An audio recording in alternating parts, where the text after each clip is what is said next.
Hey folks, I'm back again with some ukuleles. Again, I'm going to bunch them together.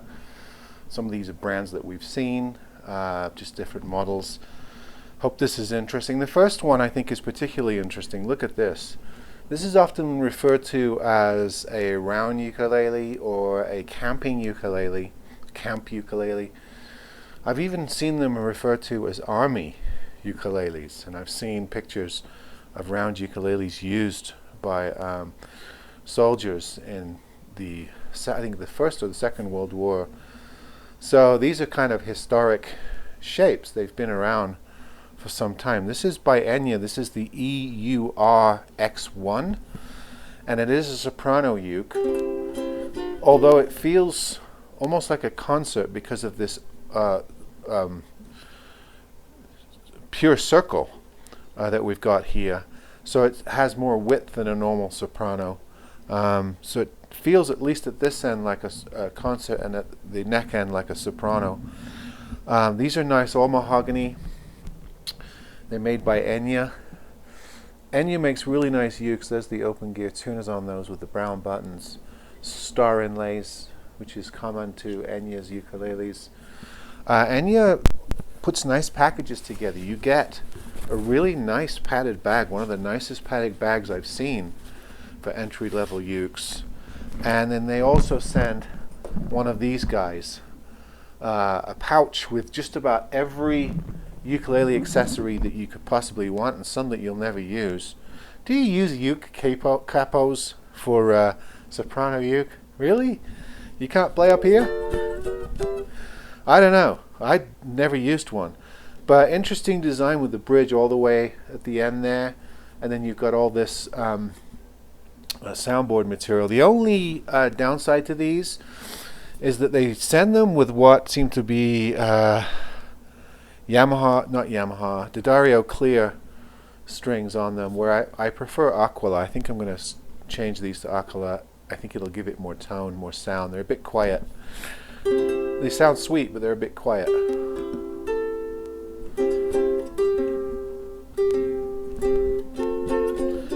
They don't project with these particular strings, and I've had this problem before with these particular strings, so I'm going to switch those out. That's the Enya Soprano that I think is kind of interesting, very cute. I got another Luna. I'm getting a lot of Lunas these days, and this is one that you've probably seen. This is their Honu Turtle model. I showed you the Peace model on the last one. This is iconic for Luna. It's one of the ones that probably launched them into mainstream success. Is this Honu Turtle Hawaiian etch mahogany that they do in all sizes. I believe they do this in soprano, tenor, and concert at least. This is a concert. There's the typical Luna headstock, open gear with pearloid caps. Just regular triangle inlays on this. They're not doing the moon phases on this particular model, but it's a very clean, good look. I like this etching on here. I'm not one for designs on the top, but if it's done in a tribal form, I think they just look better. And Luna, the designers at Luna, which are a company designed by and for women, although a lot of blokes like these too, they've got this tribal look down. And they've got one or two really nice, handsome models. It's very effective. Looks like a walnut board on this, and it's, you know, your very typical.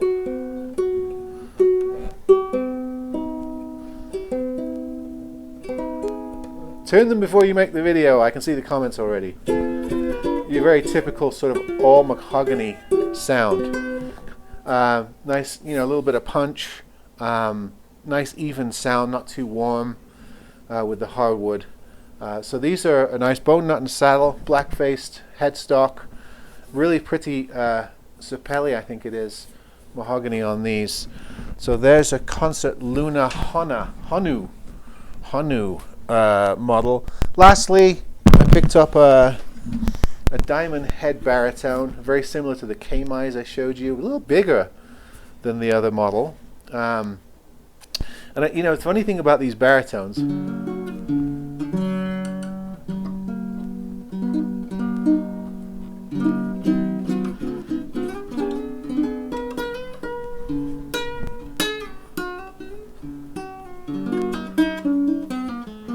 funny thing about these baritones is a lot of ukulele purists don't consider them ukuleles. They're like tenor guitars. They're little guitars. They're 4-string guitars, especially when you put a low G on them. They don't sound like ukuleles anymore. It sounds like a child-sized guitar, doesn't it?